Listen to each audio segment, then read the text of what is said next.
Hi everyone, it's Roger and James here from the What's on Disney Plus podcast. In this week's episode, we're going to be talking about all of this week's big Disney Plus news. We're going to be talking about Disney Plus Day, Pinocchio, plus we've got loads of reviews and stuff that we're going to be talking about. So let's jump into it. So first off, big news really is Disney Plus Day has been announced. So we now know that it's going to be coming. It's going to be coming on the 8th of September, so it's on a Thursday, the day before D23 Expo starts in Los Angeles, California, whereas traditionally where they do, at the last one, they did like a big Disney Plus presentation, a big studios presentation with all the movies and stuff.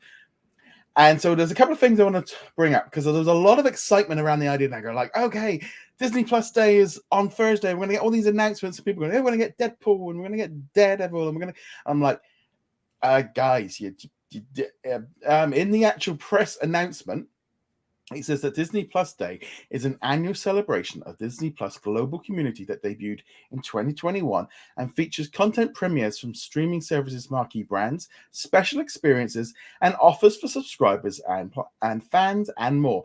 This year, Disney Plus Day returns on Thursday, September the 8th, leading into the D23 Expo, the ultimate Disney fan event.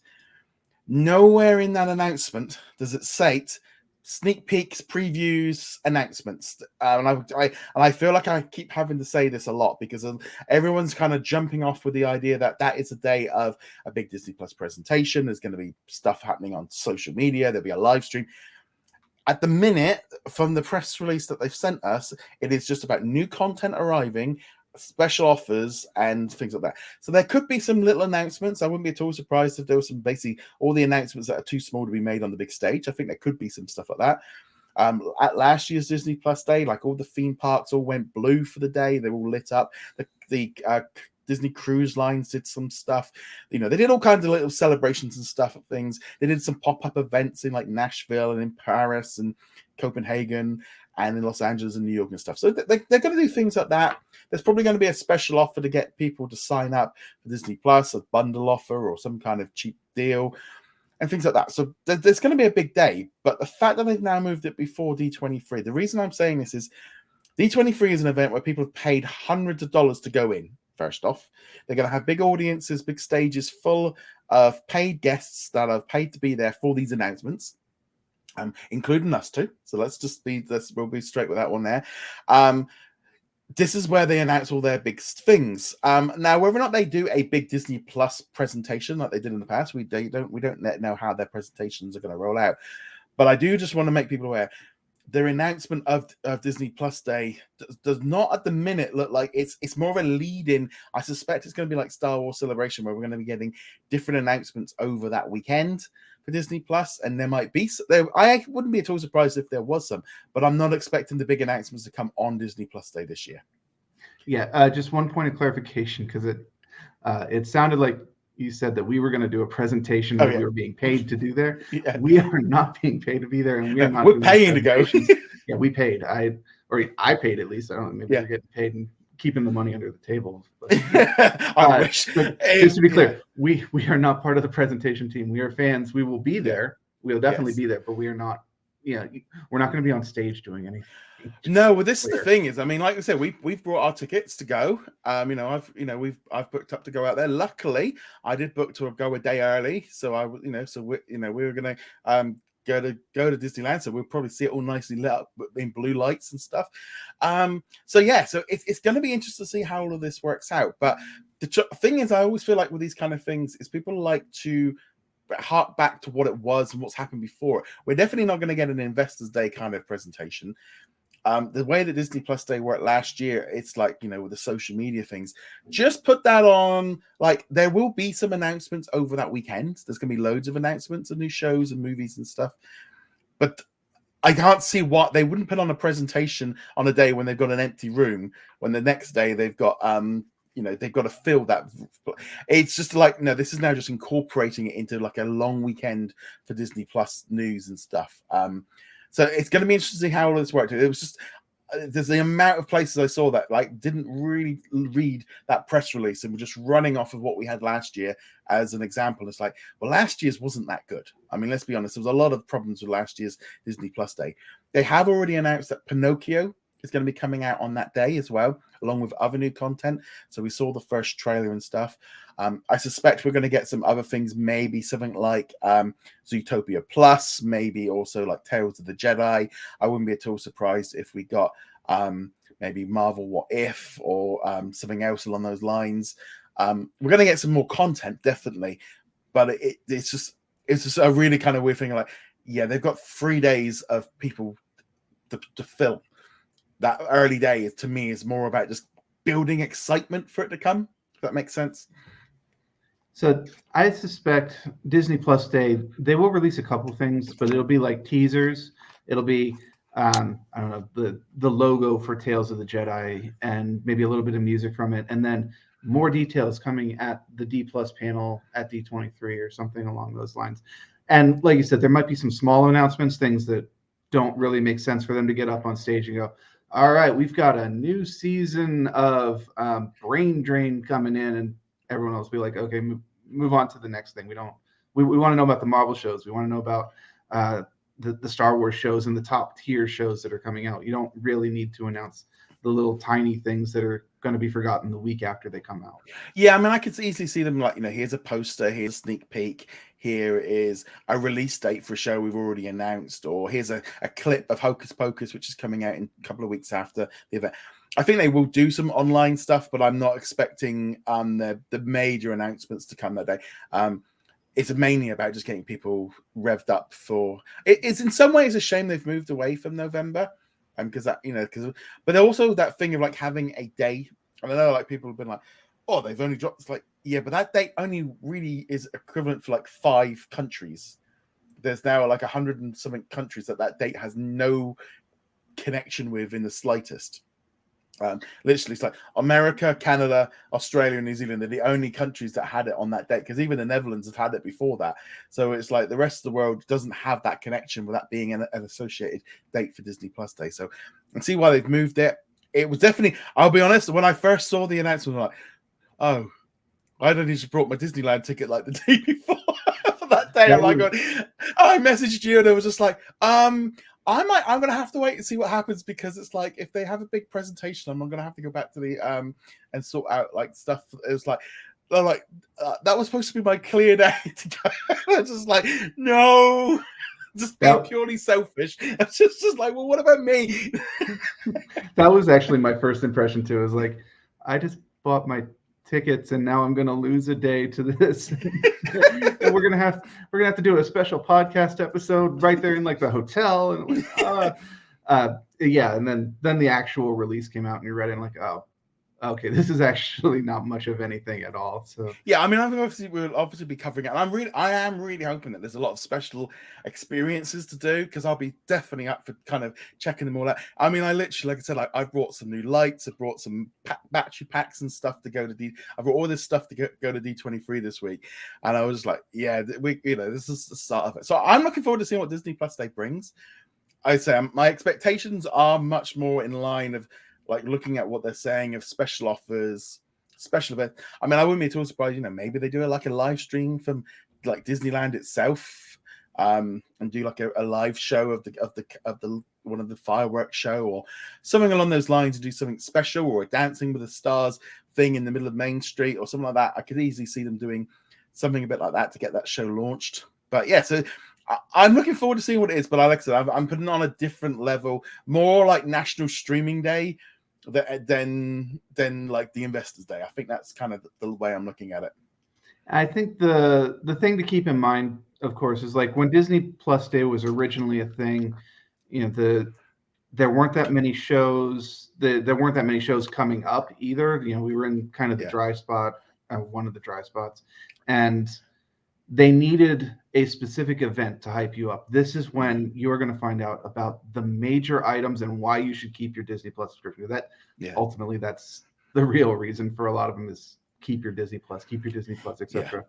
And now they don't have to do that quite as much. The lineup is pretty packed. You look forward to the rest of this year. You've got like Miss Marvel, you've got the other shows coming and so on. In 2023, we're already getting hints of what is going to be in that lineup. Well, we're already at this point now. I was doing up some early schedules, and We know now that She-Hulk's coming on the 17th of August, so that'll be running then for at least probably 9 weeks. Then we know we're getting Andor the following week on the 31st, and that's a 12 episode, so it's at least 11 weeks of content that will run through to mid-November. Getting Willow at the end of November, so this will see us right through into early January. Disney also revealed on Disney Plus app yesterday that Bad Batch Season 2 will be coming on the 28th of September. So I expect we'll see some stuff at D23, maybe even on Disney Plus Day about that one. The official date has been removed from Disney Plus, but I think that was because it wasn't supposed to go up yet. 16 episodes. So let's say they do a double episode premiere. That'll see us right through then until January as well. And literally, like, I think the end of September, we're getting She-Hulk, Andor, and the Bad Batch all on the same day. Plus, in addition to other content, we'll be getting like a whole host of other stuff. So we're really starting to get in that thing now. They're not reliant on one show. They're starting to layer up on top of each other, which I still think they should spread out a little bit. But we're at that point already where they're starting to make announcements for stuff that's coming because they've got their lineup sorted. And we know we've got what we've got coming next year now, and things are really starting to rev up. And it's not just that they know what's coming; it's that we know what's coming too. Because I don't know how much people remember, but back in like that first year, we're just kind of sitting there going, "Mandalorian season 2, when is that coming?" Because there's nothing between now and whenever that's coming out, kind of deal. Yeah. There were no Marvel shows, there were no major must-watch shows. Everything was just some ambiguous point in the future. Yeah. And Disney really needed that. No, it's coming. It's coming. You just need to wait a little bit longer. And now it's like, okay, you got Miss Marvel, and then after Miss Marvel, you have these to look forward to, and after these, you have these to look forward to. So they don't need that truly 100% dedicated day to it. Now, I'm glad they're still doing it. I think that it's nice to have a day where you can do the announcements or get people prepped for the announcements, but its purpose is no longer what it was. No, I mean, I personally still feel like Miss Marvel, which is coming out in a few days, would have been better set had it been moved later in this month away from Kenobi, and that would have seen us through July, getting in then to August for these new shows coming in. Because I'm a bit like, well, what's going to happen? Like, we're going to have a few weeks where we've not got anything coming in the same line. But yes, it's going to be interesting to see how all of this works in place. But yeah, the summer, I suspect we're going to have like a summer thing announcement coming up with some new stuff in the coming weeks ahead. And that doesn't even include all the Star and the Hulu stuff that kind of comes in on the side for us internationally. But yeah, so that looks pretty good. What did you think of that Pinocchio trailer? It was fine. I mean, it's not even a trailer; it's a teaser. But yeah, I mean, it was fine. My only concern with Pinocchio at this point, other than the typical live action remake, yada yada, is that given that they have Tom Hanks as Geppetto in this, I'm wondering if they're going to have a much bigger focus on Geppetto in this than the original movie did, or most of the tellings of the story had. But that's not teaser specific. Honestly, it was just narrative. Blue Fairy shows up. Done. Yeah. It's kind of weird. I think also because Pinocchio is such a classic, but also, I mean, it's not like they've really touched it a lot since the 40s. There's not been a series. There's not, we've not really there's not been Pinocchio 2, or anything like that. I was trying to remember if it got a sequel during those dark ages of the early 2000s when they were sequeling everything. Yeah, I don't think it did. So it's that kind of thing. Well, okay, guys, you've waited nearly 80 years, so it might be time to give it a go. We'll give it a blast, but that will obviously drop on Disney Plus Day. How quickly we see it will be dependent on the Wi-Fi. Also, it was announced this week that Doctor Strange in the Multiverse of Madness is officially coming to Disney Plus on June the 22nd. So literally, I think like 47 days from when it originally got released. And we kind of knew this date because it kind of had been leaking, but it kept, but we've officially had it confirmed. Big release for June. I'm looking forward to watching it again. I think the speed of it coming in definitely showing that like shift over to the idea that they want to get it onto streaming and to digital as fast as possible. Essentially, because especially with Marvel movies, the front weekend or two is when everyone goes, and then it just starts going. I think they did try and hold off for that Memorial weekend try and get that last boost. But they got, by the time this one comes out, I mean, Thor: Love and Thunder is literally like 2 weeks away. And then you've got all the other movies coming in, like Jurassic World, Elvis, all these other movies. So people aren't going to be going to see Doctor Strange. Yeah, and I mean, traditionally, the Marvel movies, well, most movies, honestly, have that first 3-week window when they make the majority of the money, and the rest of it kind of trails off unless it gets really good word of mouth. And I think that's even more accentuated because, still COVID protocol that's still on people's mind, and getting into a packed theater isn't necessarily the thing that everyone wants to do. But I think, like, even with Top Gun coming out last week and doing absolutely amazing at the box office, 236 million or something like that. That might be the gross. Yeah. That might be the gross between launch and now, rather than the launch. Yeah, I think it was about 100. It was the best opening for Tom Cruise has ever had. Right, and now the movie is like top grossing for Tom Cruise. Anyway, this is not Top Gun podcast. Yeah. And don't worry, you're now the rest of the Hollywood is going to be looking for every single 80s classic that they can to redo, and they'll all flop because they won't have the Top Gun had.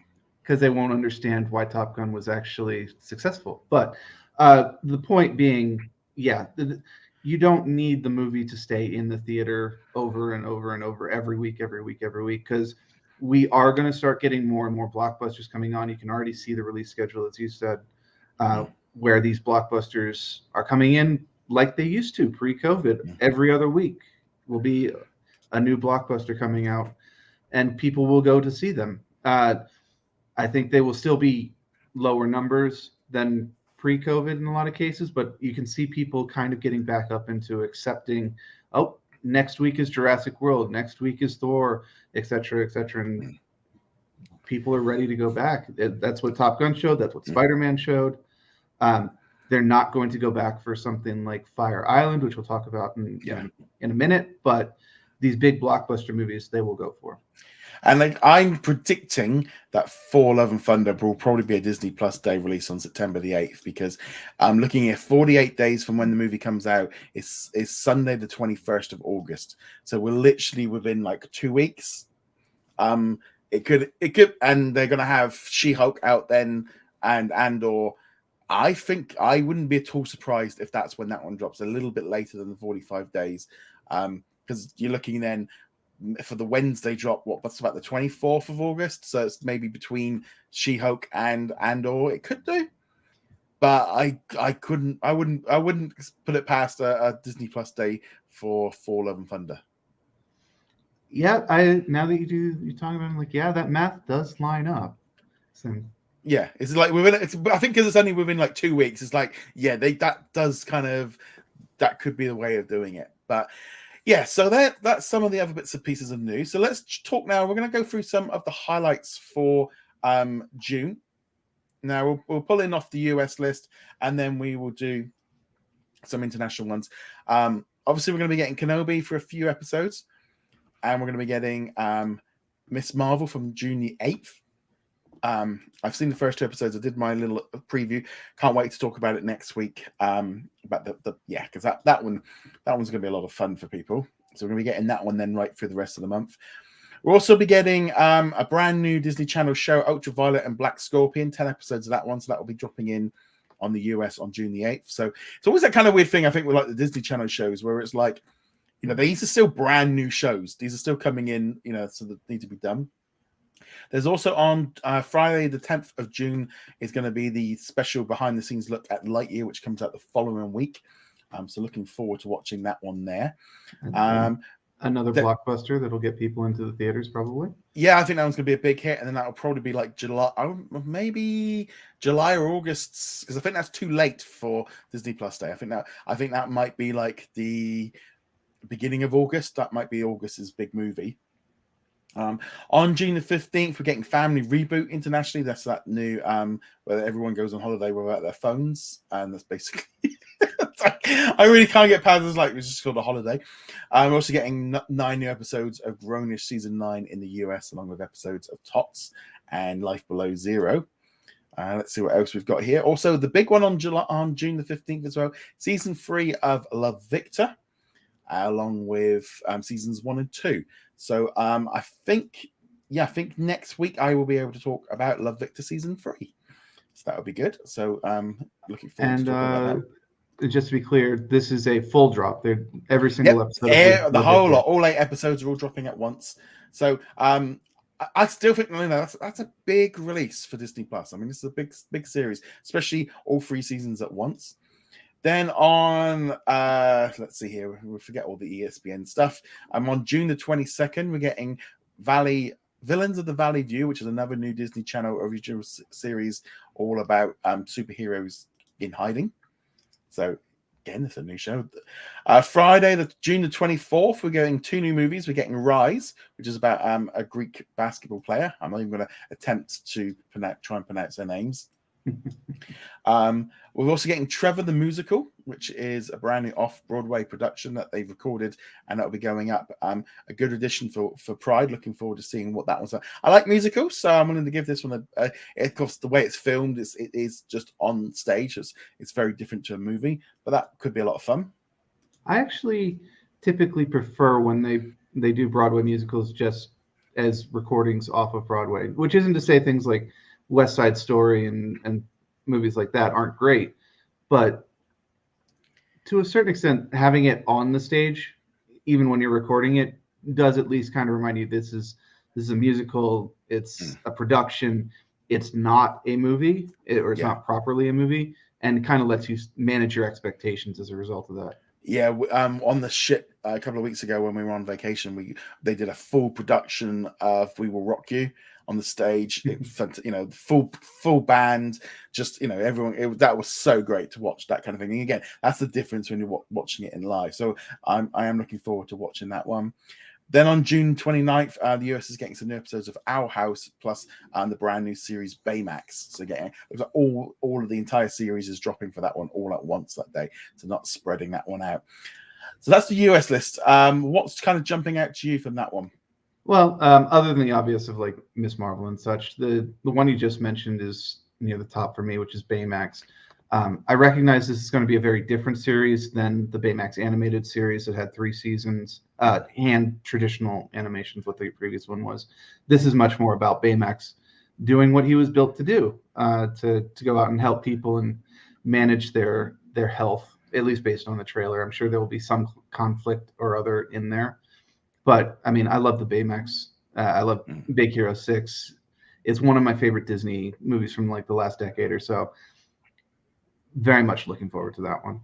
Yeah, that was looking good. Some other highlights, like for example, here in the UK, we're also getting new episodes of the Kardashians. We're also getting the Orville. We're also getting some new movies that were previously available on Hulu, including Plan B and The Binge. So those ones have been around for a while on Hulu. We're also getting new episodes of Big Sky is returning. And as I said, down in Australia, Canada, and in New Zealand, they are also getting the new season Under the Banner of Heaven. So that's dropping in, plus other stuff. But lots of stuff to be looking forward to. Okay, so let's now jump into some of our thoughts on some of this week's new content, because there's been tons of new stuff that's been released this week. We'll obviously get into Star Wars Obi-Wan as well, but there's been some other bits and pieces that have been released. So we saw Hollywood Stargirl was the big Disney Plus original movie. Did you happen to watch it this week? I started watching it, and then life got in the way. It's just kind of so I saw enough of it to know that I'm not disappointed that I got pulled away from it, but it wasn't my choice to get pulled away from it either. No, I'll be honest, I really disliked it. I thought it was so boring. I was literally waiting for it to end. It's like at one point I paused it. I'm like, oh, I've got another like 45 minutes of this left. I was just so like, it was so annoying because the thing is, she's all positive, everything's awesome, everything she touches, just, everyone just cheers up and makes their lives better. And it's like, yeah, but you're not really that interesting. It's like, you're so bland. I referred to her in my written review, and I think this one, she could have been replaced with a golden retriever, and she would have had the same reaction with everyone, because everyone would have just cheered up had she been sat there, and they all could just bluffed her and said hello, and then they would all carried on with their lives. I didn't like the whole aspect of, like, they removed all the magic element. That was a bit of a question in the first one. It could have been an entirely different movie. This could have been Hollywood Dawdry or something like that, and it could have been an entirely different film with nothing to do with Stargirl. Actually, I think a golden retriever would have made me happier, to be honest. I think that's part of it, though, is like she shows up and everyone's happy, but it's not really earned. It's not really like she does all that much. I mean, yeah, sure, she plays the music and she says positive things, but more often than not, the things that she says, the things that she does, are just like, oh yeah, that's cool, cool. Not the like, oh, my life is so much better all of a sudden. Whereas you go to a bar or something and there's a golden retriever sitting there, like, oh, my life is a little bit better. I get to pet the golden retriever. Uh, but yeah, another point that you said, they dropped the magic or the implication of magic that the first movie had. It was never overtly stated, although heavily hinted at.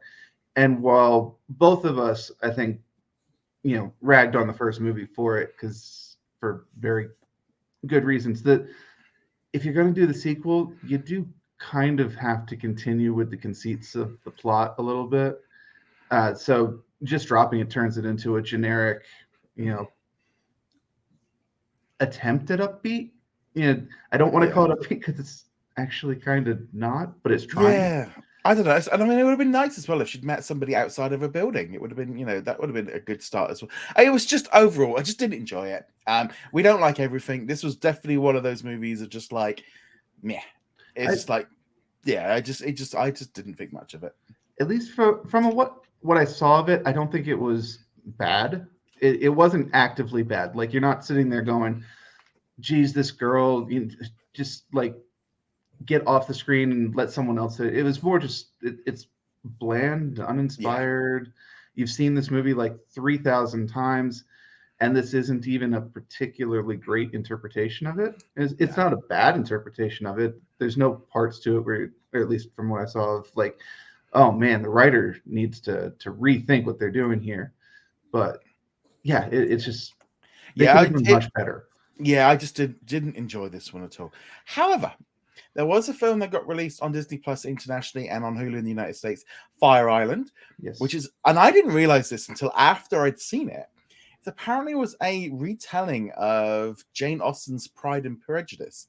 So this is basically you got a bunch of guys and they all go off to Long Island, to this island, Fire Island, where it's just one big gay vacation. It's all about just relaxing, having fun, going out, getting drunk, hooking up. And that's it, basically. And there's two buddies, and one of them's trying to get the other one kind of basically laid. And from there, he's kind of concentrating on him, but he's also got other guys kind of floating around. And there's a bunch of friends, and they meet up with other ones. And I just thought this was it was funny. It was.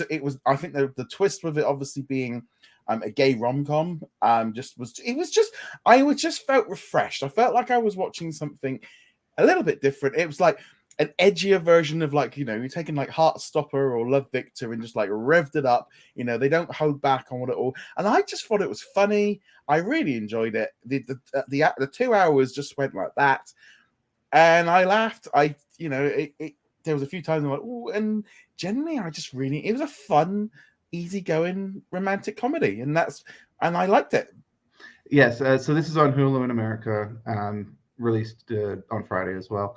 I watched it, and for some reason, when I started it, I had it in my head that it was going to be like a psychological horror movie. I don't know where the heck I got that from. Like, they're going to go out to the island and they're going to have fun, and then I don't know, a slasher is going to show up, or that's the menu.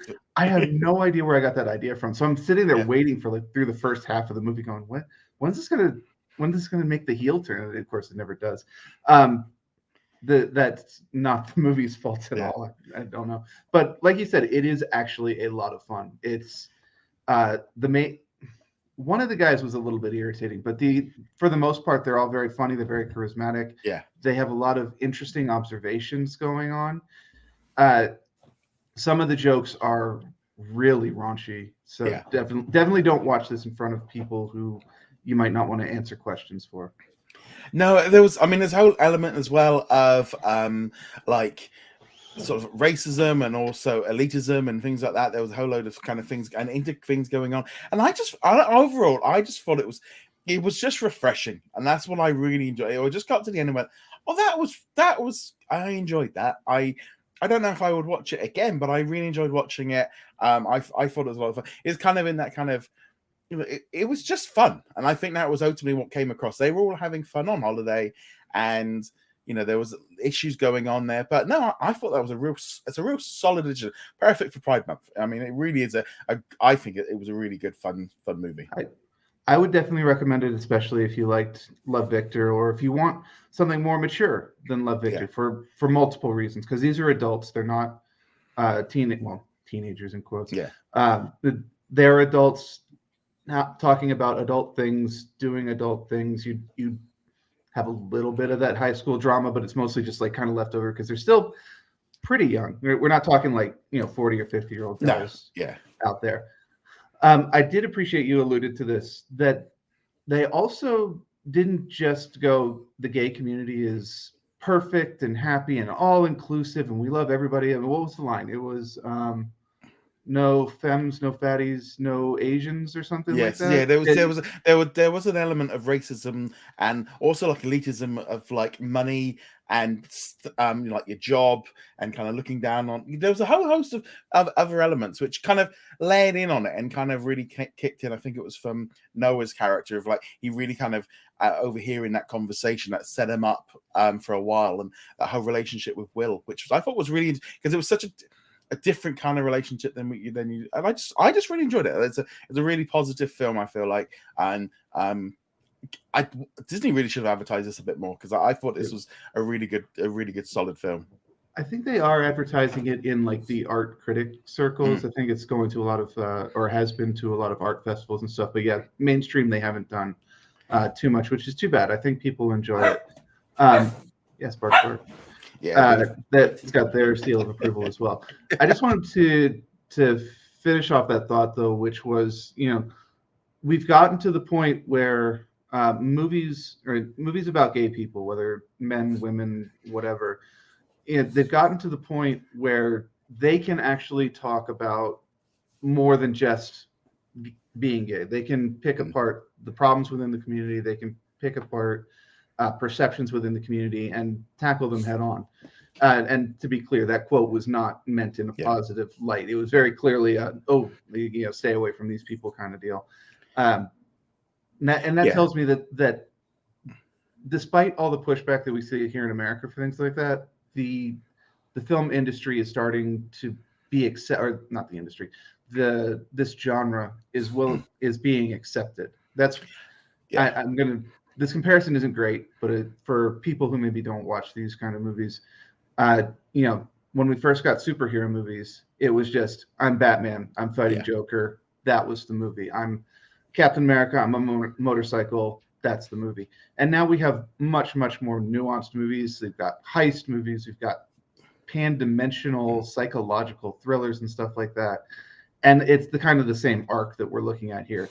A gay rom-com is now not going to be just a gay rom-com. It's going to have other aspects to it. Well, I would say also it's just not about just coming out. That's not the be all and end all. Now it's about living your life and the issues that come around it. But again, a really, really good recommendation. So definitely say go check out Fire Island. That was a highlight of the week. That was definitely one of the good ones. Also, surprising highlight, actually. Yeah. Also, this week we got the first new episode of the third season of the Orville, New Horizons. So that, again, international in Canada and in Europe on Disney Plus, and it's on Hulu in the United States. In Australia, I think there's an existing contract with another network that they've got there, so it's not on there. Watched it this morning because I went in to watch it on Thursday morning and realized I still had 3 episodes of the last season that I hadn't seen.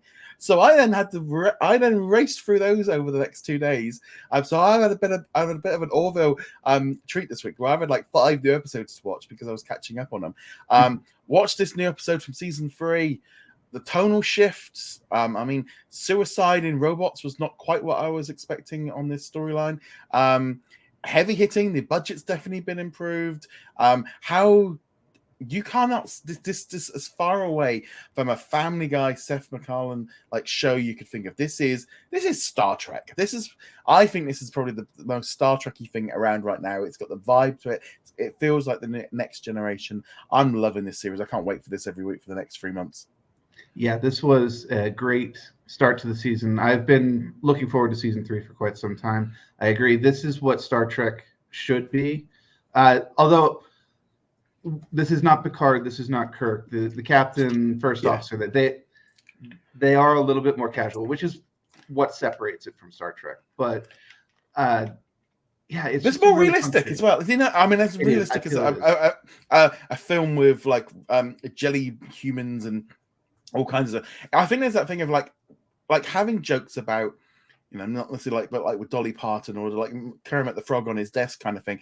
But these kind of little things make it more human. They make, you know, little references to pop culture is not always the best thing moving, but you would imagine that, like, you know, I mean, we make, you know, you make little comments and stuff all the time, and I just like that. I just feel like this is such a great show, and I can't, you know, I was trying to get my dad to watch it because he loves Star Trek, and I'm just like, I know there's a few little gags. It finds its place in the first season, but when it gets going, is so good. And this episode is an example that it is actually a better show when it's a more serious bent. So there were humor bits, like you said, but this is mostly a fairly serious episode. And even in previous seasons, those were the strong points. The ones that kind of set up to the point we're at were better. Like the upvote island or upvote planet that they encountered in like the first. I was just like, this is different. This is something you see on like Black Mirror, not on Star Trek or whatever. Yeah. That said, I did have 2 complaints about this particular episode, and a third like observation. The first one was I did not really appreciate the fake out of the first 5 minutes where it's like you're jumping into a giant fight. It's like it's top tier. It's like it's like Starfleet's fighting the Borg or you know, something like that, and it's really intense. And then no, it's a dream sequence. Oh, okay, thanks. That's kind of annoying. And then the second one was I felt they rushed through Isaac's story a little too fast. I would have preferred, if they're going to do the robot suicide, give the crew time to process that and actually grow past it, and then maybe 2 or 3 or 4 episodes down the road go, hey, we found a way to bring him back. Maybe he's got like a backup on his home planet or something.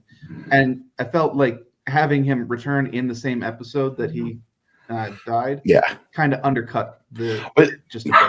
It's that kind of thing, isn't it? Where like in the next episode, it's like everything's back to normal.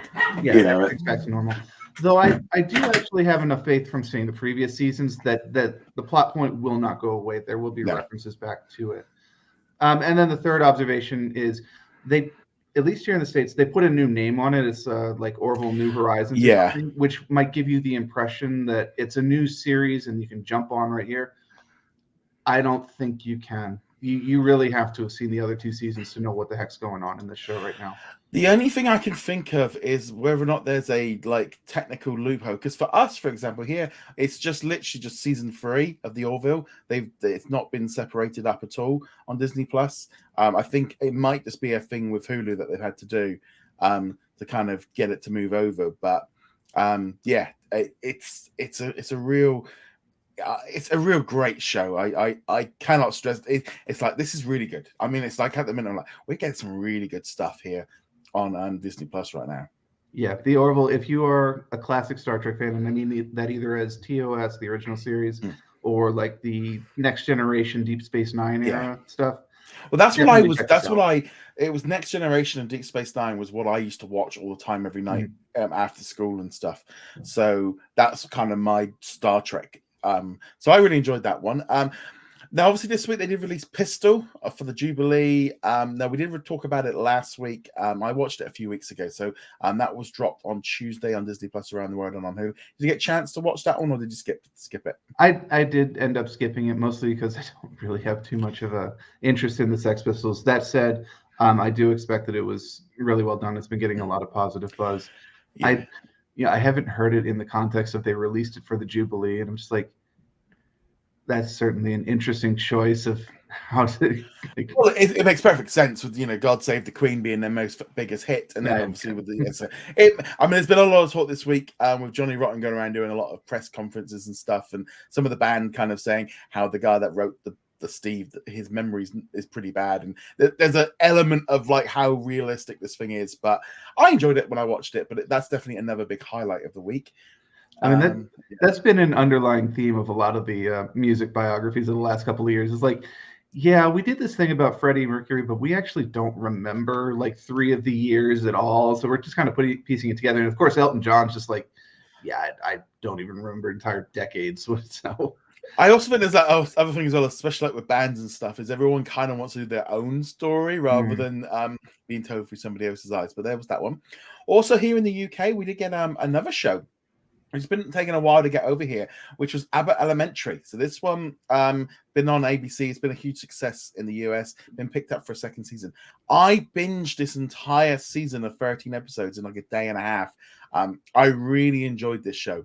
So this was it's been floating around on different networks, but it only came out here, as I said, on Wednesday. Yeah, this is the trouble when they drop the whole lot of, like, they could have been dropping this for the last 3-4 months, but no, we got a whole lot at once. It's all about a school in Philadelphia, a principal and the teachers, and it's kind of like a mockumentary kind of. They look at the camera and kind of. It was a really funny, really good comedy. I really like this one. I definitely would recommend it. The fact that I got through like all 13 episodes in like a day and a half show, and they're only like half an hour or so each, but this is exactly the kind of stuff I did actually work in a high school for about 4 or 5 months, and so the whole thing of them being back at the backstage part, or we're back in them all talking to each other and the issues that come with it. The reason I left teaching was because of budgets, because I couldn't stand the bureaucracy, and just this whole show had it all in there. So I thought this was a real good. I feel like I've had a really good week on Disney Plus with all these shows and movies and stuff. It's been a really good one. Yeah, and I've known a number of teachers myself, and normally it's either budget or politics at like the principal level and higher district manager and stuff like that. I've heard this. I've not seen it. I've heard this show compared favorably to Community. It's just from the teacher's perspective instead of the student's perspective. I know a lot of people like Community, so if you're one of those people, you really enjoy Community, it sounds like this is a good one to try out. Or shows similar to Community, like Office Space or Parks and Recs and things like that. Yeah, so like I said, that was a really solid one. Also had a new episode of Kardashians. I can't remember. I think me and my wife, we didn't watch it last night. We did watch last week's. We're still watching the Kardashians, so I'm really enjoying that show with my wife. Yeah, so I think that's pretty much been all the ones, other than obviously Kenobi. Actually, since you dropped the Kardashians, we're not going to talk about this one for several weeks, but I will mention Under the Banner of Heaven. I've been keeping up with that.